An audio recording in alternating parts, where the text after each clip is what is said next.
आज आपण स्पेशल मुलाखतीमध्ये आपल्यासोबत आता इंटरनॅशनल कुस्तीचे कोच पैलवान आनंदराव धुमाळ सर आपल्यासोबत आहेत.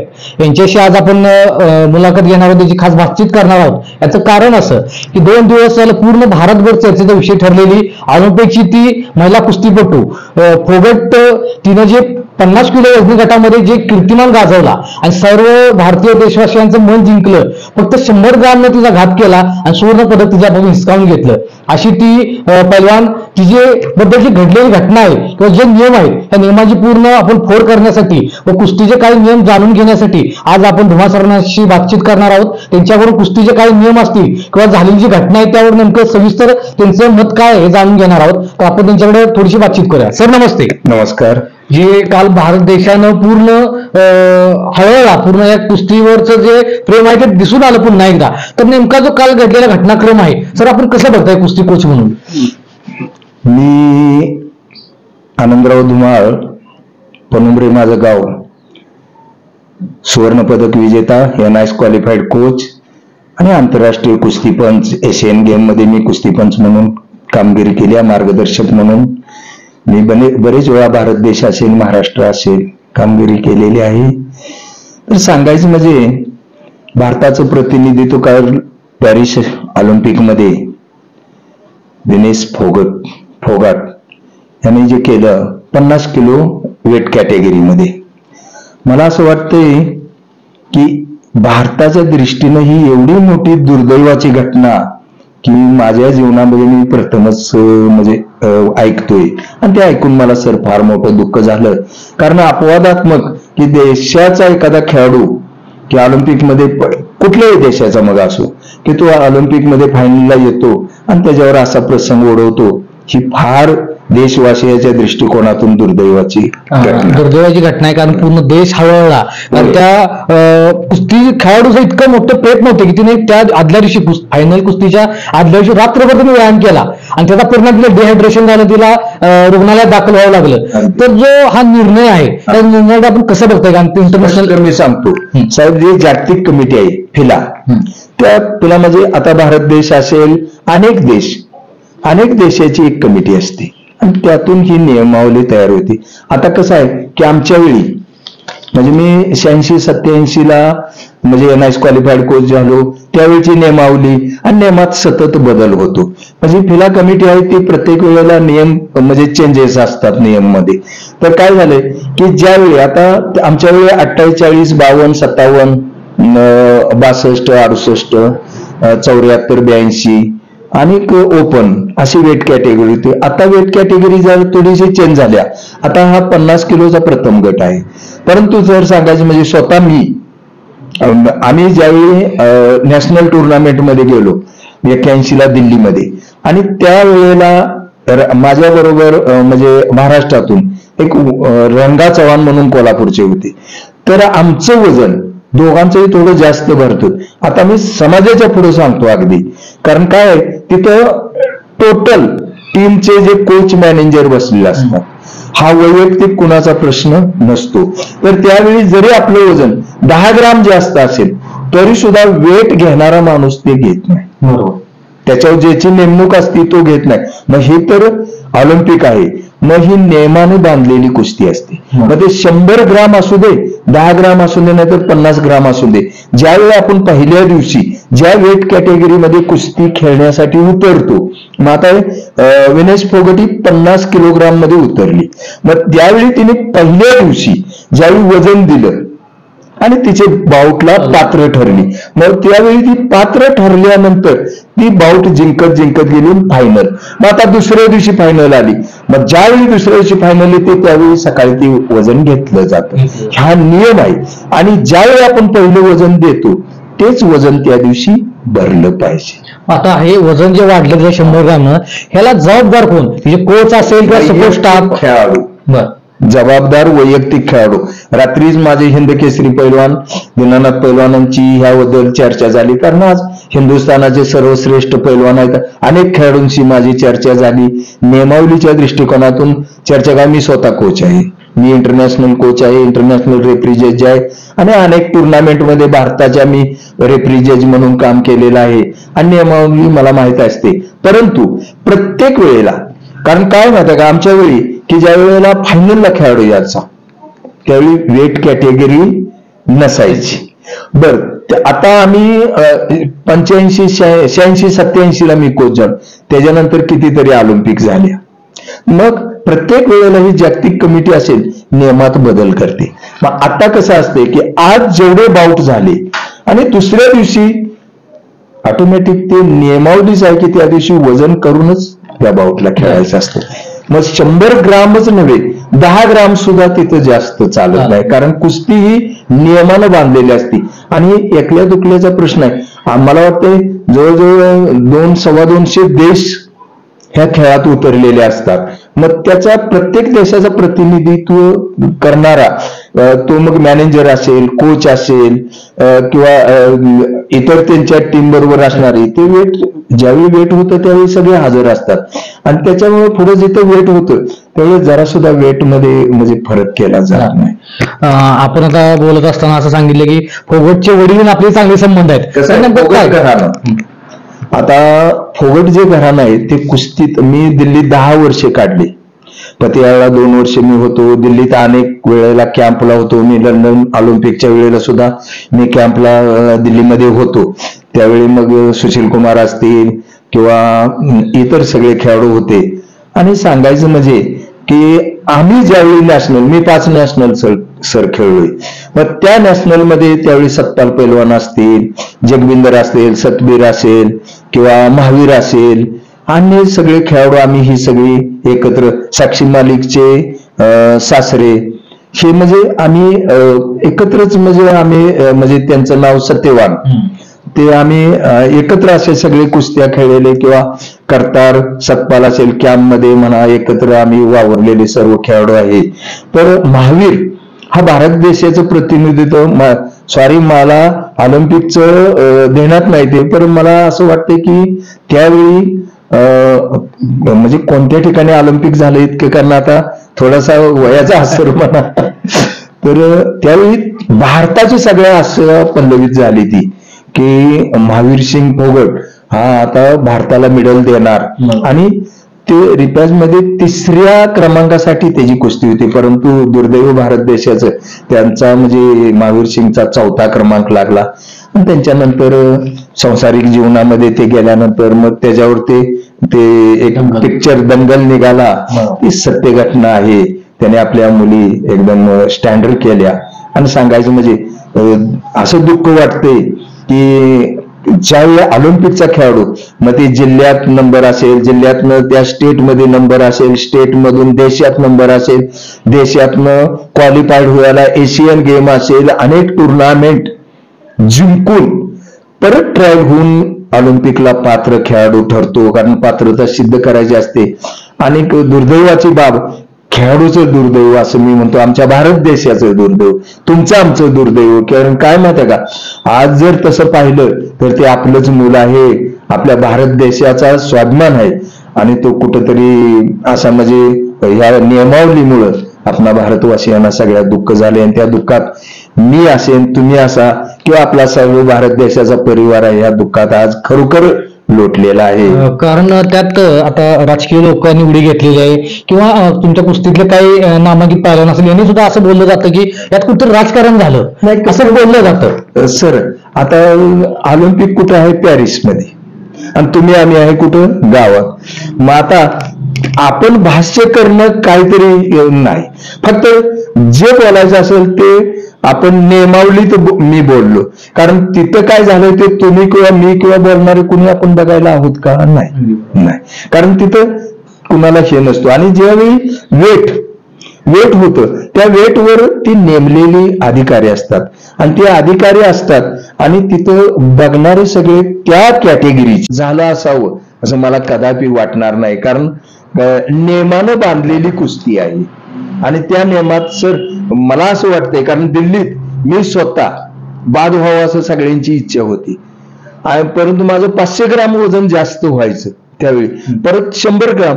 मग मी आता तुम्हाला सांगतो, अगदी मी वेगळ्या पद्धतीनं त्या काट्यावर म्हणजे एकदम उभा राहिलो आणि माझं ते वजन भरलं आणि सुदैवानं मी तिथं त्यावेळी नंबर सगळ्यांना काढला. पडलेला प्रश्न, 100 ग्रॅम वजन हे कमी करता आलं असतं का?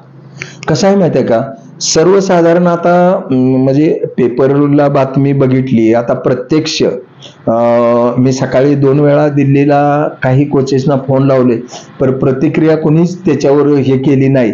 तर कसं आहे की बरेच असं पेपरला ऐकायला मिळते की तिचं वजन 59 किलो होतं आणि 59 किलोवरनं तिनं की 8-9 किलो वजन कमी करून 50 किलोग्राम मध्ये ती कुस्ती खेळली. स्वाभाविक आहे, कुणालाही वाटतं देशासाठी मी मेडल आणावं आणि तिचं काही ते चुकीचं नाही, कारण तिनं तो भरपूर प्रयत्न केलाय, त्यांच्या टीमनेही प्रयत्न केलाय असं म्हणजे तुमचे पत्रकार बंधू आमचे सांगतायत. आणि कुठलाही खेळाडू एवढं मोठं पद समोर असताना प्रयत्न केला नाही असं कुणी समजायचे कारण नाही, कारण प्रत्येकाला आज फायनलला जर ती खेळली असती तरी देशाला सुवर्ण दिलंच असतं, कारण सुवर्ण मिळवणाऱ्याला तिनं हरवलं तर. परंतु जरी सुवर्ण नसतं मिळालं तरी रौप्य तर मिळालं असतं आणि भारताचा झेंडा उंच उंच गेला असता. स्वाभिमानानं तुमची आमची छाती फुगली असती ना आज, कारण भारताला ऑलिम्पिकचं एक कुस्तीत मेडल मिळत होतं. सर, या 100 ग्रॅमनं भारताने चांगली पैलवान गमवली, कारण तिनं आता थेट राजीनामा दिला कुस्ती क्षेत्रातनं. तर हे योग्य आहे का, किंवा तिला आता आपण काय सांगा? नाही, मला असं वाटतंय ते काय आता माझ्या वयाचा विचार आणि कोच ह्या दृष्टीनं बोलायचं म्हटलं तर सगळ्या भारतवासियांचा जसा आशीर्वाद आहे तसा तुमचा आणि माझाही तिला आशीर्वाद आहे. तिनं काय माहितीये का, कारण तिनं एवढ्यावर न थांबता, कारण तिची ती पात्रता आहे आणि तिनं ती स्वतःची पात्रता सिद्ध केलेली आहे की खचून न जाता की त्या मेडलला तिनं गवसणी घालावी आणि आम्हा सर्व भारतवासियांचा आशीर्वाद तिच्या पाठीशी आहेत. तिनं इथंच न थांबता आहे असा सराव चालू ठेवून तिनं आपली म्हणजे तिच्या जर भाग्यात असेल तर येणाऱ्या ऑलिम्पिकमध्ये तेच मेडल तिला मिळू शकतं, कारण तसं आता आपल्या ह्याच्यात रायफलमध्ये आपल्या भाकरनं, कारण तिचं ते पिस्तूल खराब झालं बरोबर, आणि ते खराब झालं आणि ती मेडल पासून बाजूला झाली. तिनं फार वेगळा विचार सर केलेला होता की आता मी इथं थांबावं, परंतु तिच्या आई वडिलांनी तिला एक विशिष्ट प्रेरणा दिली आणि तिनं मनापासून म्हणजे प्रयत्न केला आणि दुसऱ्या ऑलिम्पिकमध्ये आज ही एकमेव महिला आहे की तिला भारत देशाला तिनं 2 मेडल दिले, एक सांघिक मेडल दिलं आणि एक वैयक्तिक मेडल दिलं. मला वाटतंय आमच्या कुस्तीतले केडी जाधव, खशाबा जाधव सरांच्या नंतर हेल्सिंकी ऑलिम्पिकच्या नंतर प्रथमच वैयक्तिक असं मेडल देणारी मनू भाकर. तिचा अगदी मनापासून मी अभिनंदन करतो, तिला मनापासून आशीर्वाद देतो की देशाची मान तिनं उंचवली. सर, आता आपण थेट ऑलिम्पिक वरनं भागात येऊ. महाराष्ट्रातून अशा मुली का घडत नाहीत इतक्या टॉप लेवलच्या? कारण जे हरियाणा असू दे, बाहेर बिहार असू दे, झारखंड असू दे, बाकीच्या भागातून जशा येतात तशा आपण इंटरनॅशनल कोच आहात, तर आपण महाराष्ट्रातून असू किंवा ग्रामीण भागातून ह्या मुली का घडत नाहीत? आता सर तसं पाहिलं तर त्याला काय, आपली इकडली खेडेगावची संस्कृती वेगळी आहे, परंतु त्याला एक अपवाद म्हणून की गडेगावची कौशल्य वाघ. तर सांगायचं म्हणजे ते माझं स्वतःचं मूल आहे, प्रत्येक तिच्या सुखादुखात मी आहे. मगाशी तुमच्या समोर तिचा मला फोन आला, तुम्ही पाहिलं. तर काय माहिती आहे का सर, सांगायचं म्हणजे ती घरच्यांची मानसिकता ती असावी लागते. मग तिच्या वडिलांनी घरात आखाडा तयार केला आणि तिचा भाऊ तिला प्रॅक्टिस देत होता. आणि भारतात ज्यावेळी पहिली कुस्ती अंधेरी कॉम्प्लेक्सला झाली आणि त्या कुस्तीत त्या बबलू यादव आणि कौशल्य वाघ अशी पहिली कुस्ती भारत देशात स्त्री आणि पुरुष झाली आणि त्याला वैयक्तिक म्हणजे मी स्वतः पंच आहे, कारण त्या कमिटीनं माझी तिथं निवड केली. त्यावेळी मला वाटतंय सन्माननीय माजी मुख्यमंत्री उद्धवजी ठाकरे साहेब असतील, सलमान खान असतील, धर्मेंद्र असेल, रजा मुराद असेल, ही सगळी मंडळी त्यावेळी आली आणि त्या पहिली कुस्ती अंधेरी कॉम्प्लेक्सला झाली. ह्याचं मूळ कारण तिचे आई वडील, त्या आई वडिलांनी मन मोठं केलं आणि ती सर इंटरनॅशनल झाली आणि भारत देशाला अगदी तिनं रौप्य पदक मिळवून दिलं आणि त्याचा तिला महाराष्ट्र शासनानं छत्रपती अवॉर्ड देऊन तिचा 2000 मला वाटते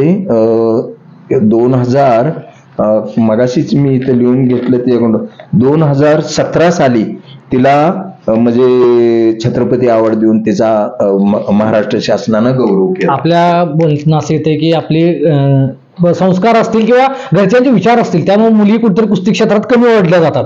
पण सर आता जे मुलं आहेत ते 1-2 वर्ष 3 वर्ष चांगल्या स्पीडनं कुस्ती करतात, पण काही कालांतरानंतर ते कुठेतरी गायब होतात की नंतर ते कुस्ती क्षेत्रात त्याचं नाव कुठेतरी कमी दिसलं जातं.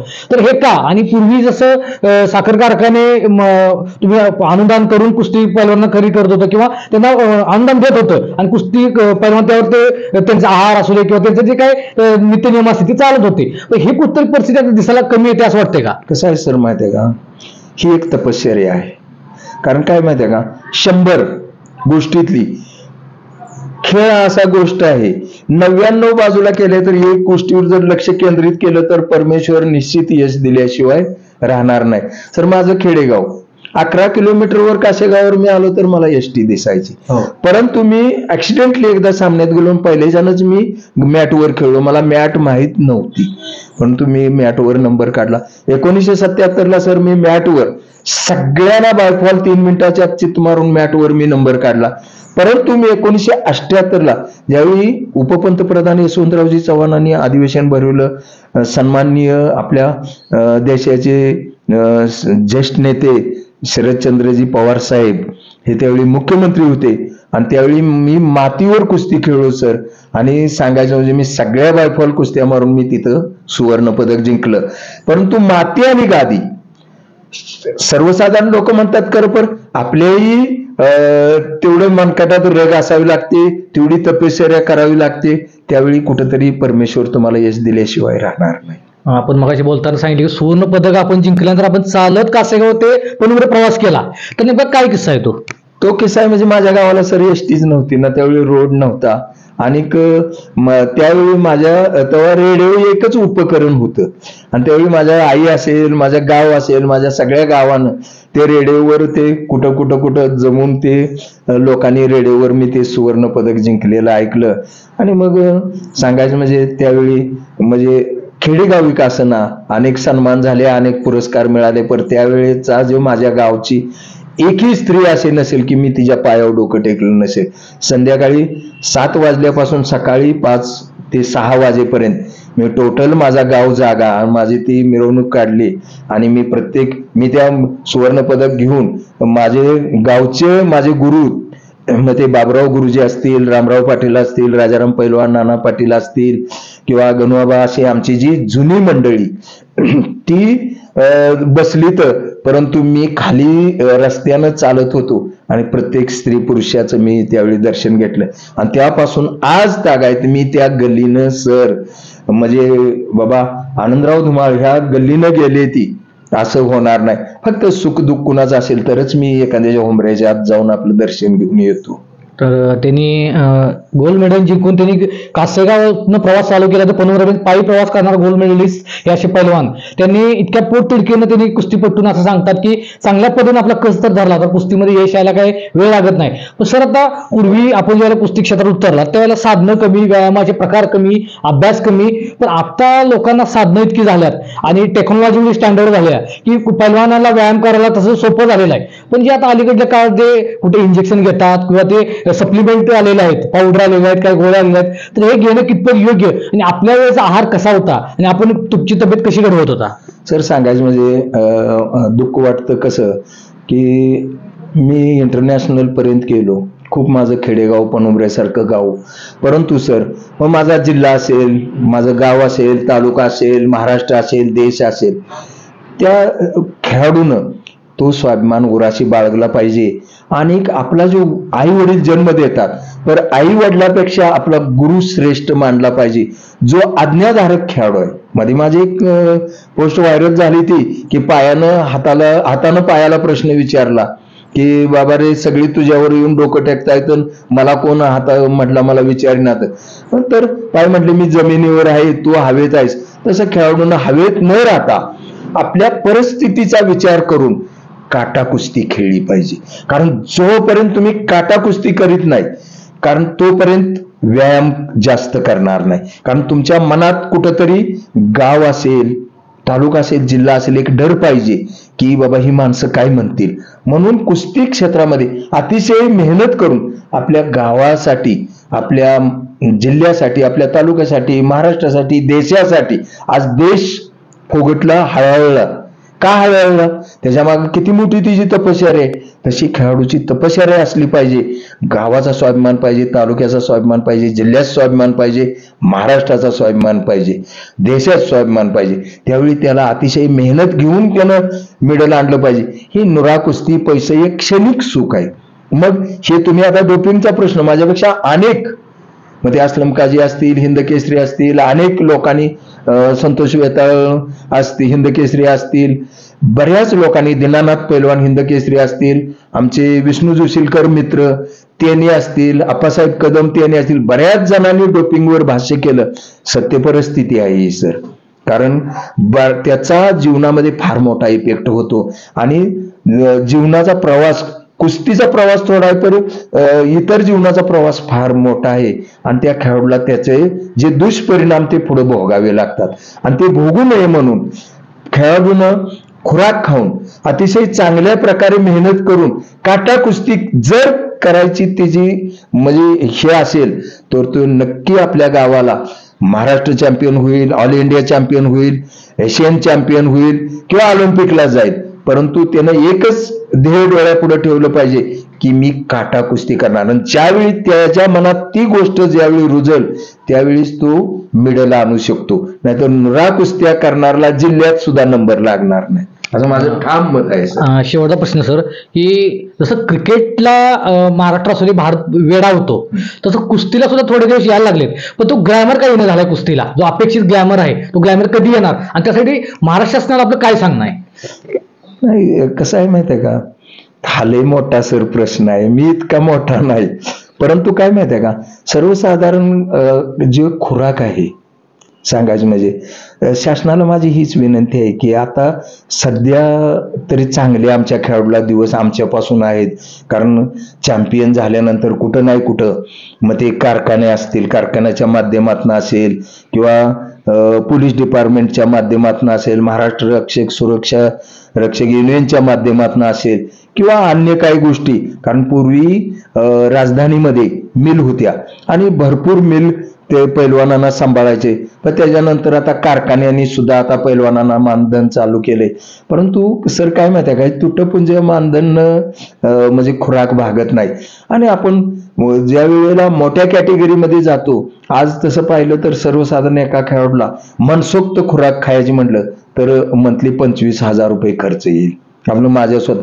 कारण ज्यावेळी मी दिल्लीला कॅम्पला होतो त्यावेळी जे मामरा बदाम होतं ते 21 रुपये किलो होतं आणि टर्पल बदाम 11 रुपयानं किलो होतं. आता ते 2100 रुपयानं किलो आहे.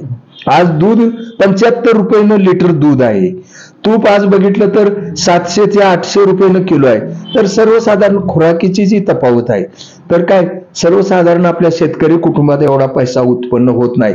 तर चुकून समजा त्या खेळाडूला 1-2 वर्ष घरच्यांनी ताकद लावली आणि तो खेळाडू चॅम्पियन झाला, तर शासनाला माझी एवढीच विनंती आहे की त्याला कुठल्या ना कुठल्या शासकीय सेवेत त्याला सामावून घेतलं. एक वेळा समाज किंवा महाराष्ट्र शासनाचे मंत्री लेवलची माणसं की त्याचा सन्मान करतात किंवा उचलून त्याला डोक्यावर घेऊन त्याचं कौतुक करतात. आणि त्याच्यानंतर कारण काय माहिती का, माझे मामा ऑलिम्पिक वीर बंडा पाटील रेटरेकर आज त्यांचं बरेच व्हॉट्सअपवर ह्याच्यावर व्हायरल होतंय. कारण आज ते वेळा घेऊन शेतात जातात. आज ऑलिम्पिक सारखा माणूस आज जर कुठंतरी त्याची जर वाताहत होत असेल तर त्याच्या एवढं दुर्दैव नाही. म्हणून शासनाला माझी एवढीच विनंती आहे की आम्ही जेवढे खेळाडू आहे त्यांनी जर त्यांची स्वतःची पात्रता सिद्ध केली तर शासकीय सेवेत कुठंतरी सामावून घ्यावं एवढी माझी नम्र विनंती आहे. तर हे होते इंटरनॅशनल कोच, रेल्वेचे कोच धुमाळ सर यांनी त्यांच्या भाषेत आणि त्यांच्या जेवढा अभ्यासात त्या अभ्यासात जर सांगितलेलं आहे की खेळाडूंना टिकवायचं असेल तर शासनाने इकडे कुठतरी लक्ष दिलं पाहिजे. कारण आर्थिक परिस्थिती बघता कुठतरी खेळाडू पण पडद्याआड जातो, आर्थिक परिस्थिती विवंचनेमध्ये अडकून जातो आणि अडकल्यानंतर त्याला अपेक्षित जो खुराक आहे तो मिळत नाही. त्यामुळे त्याची कुठतरी जी मानसिकता असते ढळून जाते. मग कुस्तीकडून कुठतरी तो दुर्लभ होतो. चांगले खेळाडू सुद्धा काय अशाच कारणाने कुठेतरी दुर्लभ झालेत. त्यामुळे महाराष्ट्र शासनाने सुद्धा याकडे चांगल्या पद्धतीने लक्ष देऊन त्यांना कुठतरी सेवेत रुजू करून किंवा त्यांना मानधन असू दे किंवा शासनाच्या धर्तीवर जे काही प्रयत्न करता येतील ते प्रयत्न करून हे पैलवान टिकवणं गरजेचं आहे. AV9 मराठीसाठी शीतलकुमार शेटे, वाटेगाव.